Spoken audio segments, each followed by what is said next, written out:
नमस्कार, मैं हूं नीलू। तो लगातार हम मध्य पूर्व एशिया यानी कि मिडिल ईस्ट की बात करते रहे हैं और हम आपको बताते रहे हैं कि वहां पर किस तरह की सिचुएशन है। लगातार इजराइल अब कई मोर्चों पर घिरता दिखाई दे रहा है, चाहे हमास हो या फिर हिजबुल्लाह हो, उसके लिए चुनौती बना हुआ है। लेकिन अब इस बीच एक बड़ी खबर हम आपको बता दें कि क्या अमेरिका के इलेक्शन से पहले ईरान कोई बड़ा हमला इजराइल पर कर सकता है। इस तरह की खबरें भी आ रही हैं। इन खबरों में क्या है सच्चाई, बातचीत करने के लिए मयंक मेरे साथ जुड़े हुए हैं। मयंक, एक बड़ी खबर आ रही है क्योंकि हम लगातार इजराइल की चुनौतियों के बारे में बात करते रहे हैं कि किस तरह से हमास या हिजबुल्लाह या हुती उसके लिए चुनौती पिछले कुछ समय से बना हुआ है। लेकिन अब ईरान के हमले की भी बात आ रही है। क्या है इसके पीछे की सच्चाई, देखिए जरा हमारे जो दर्शकों जो को बताएं। खबरें हैं मीडिया में, इंटरनेशनल सर्किट में जो खबरें हैं, सोशल मीडिया में जो खबरें हैं, उसके मुताबिक ऐसा कहा जा रहा है कि आयतुल्ला खामेनेई ने जो है वो एक प्रकार का आदेश जारी कर दिया है। उन्होंने परमिशन दे दी है और राष्ट्रीय सुरक्षा परिषद को उन्होंने हमले का ऑर्डर दे दिया है, परमिशन दे दी है एक प्रकार की। ये जो चर्चा आप जिसका जो सवाल आप कर रही हैं कि इसकी वजह क्या है, कि भाई ऐसा क्यों कहा जा रहा है कि अमेरिका में चुनाव के पहले ईरान हमला कर सकता है, तो ऐसा बताया जा रहा है कि ईरान में एक बड़ी बैठक हुई है। इस बैठक में जो उनके सर्वोच्च नेता हैं अयातुल्ला खामेनेई, इन्होंने इजराइल की जो राष्ट्रीय सुरक्षा परिषद है, इसको एक प्रकार से फ्री हैंड दे दिया है। इस पे इन्होंने ये कह दिया है कि इजराइल पे हमले के लिए जो भी तैयारी करनी है वो आप करें और जब भी आपको ठीक लगता है आप हमला करें। ऐसी चर्चाएं हैं मतलब कि free handed type. Free hand एक प्रकार का दे दिया है। और देखिए इसकी वजह से क्या है कि ऐसा बताया जा रहा है कि ईरान की तरफ से उन ठिकानों की लिस्ट भी तैयार कर ली गई है इजराइल पे, जहां पे हमले होने हैं।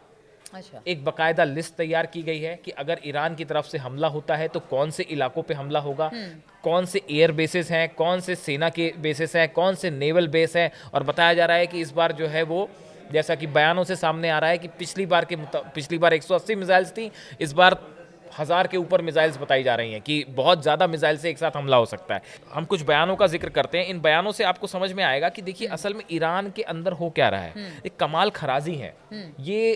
आयतुल्ला खामेनेई जो है इनके बेहद करीबी माने जाते हैं। अच्छा। इनका एक बयान सामने आया है कि ईरान कभी भी बड़ा हमला कर सकता है, हम कभी भी परमाणु बम बना सकते हैं, अब परमाणु युद्ध का खतरा बढ़ गया है।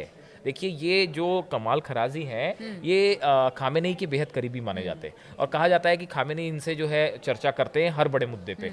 इनकी तरफ से ये कहना कि ईरान कभी भी परमाणु बम बना सकता है और हम जो है ये युद्ध परमाणु युद्ध की तरफ जा सकता है, ये अपने आप में इस बात को बताता है कि ईरान जो है वो किस स्तर पर जाने के लिए तैयार है। यानी एक तरह से ये भी एक वॉर टैक्टिक्स का हिस्सा ही माना जाए। बिल्कुल, ये एक वॉर टैक्टिक्स का हिस्सा ही है। आईआरजीसी के जो चीफ हैं हुसैन सलामी, इन्होंने कहा है कि अगर इजराइल की तरफ से एक और गलती होती है, जैसे पहले खबरें आ रही थी कि इजराइल जो है वो ईरान के पहले एक और हमला कर सकता है। इजराइल ने अभी आधा हमला किया है, फुल फ्लेजेड एक वॉर बाकी है, हमला बाकी है। इनकी तरफ से कहा गया आईआरजीसी की चीफ की तरफ से अगर इजराइल ने अब की बार ये हिमाकत की या कुछ इस तरह का करने की कोशिश की तो अब की बार जो है वो निर्णायक जवाब मिलेगा। तो देखिए खामेनेई हो चाहे उनके करीबी जो हो, इनकी तरफ से जो बयान आ रहे हैं और जैसा कि तैयारियों के बारे में बताया जा रहा है ईरान की, इससे ये चर्चाएं शुरू हो गई हैं सोशल मीडिया पे कि क्या अमेरिका में चुनाव के पहले क्या ईरान की तरफ से कोई बड़ा हमला हो जाएगा। देखिए एक तरफ तो देखिए ईरान का प्लान बड़ा साफ है। पिछले हमले के बाद आप देखिए हिजबुल्लाह ने अपने अटैक्स बढ़ा दिए।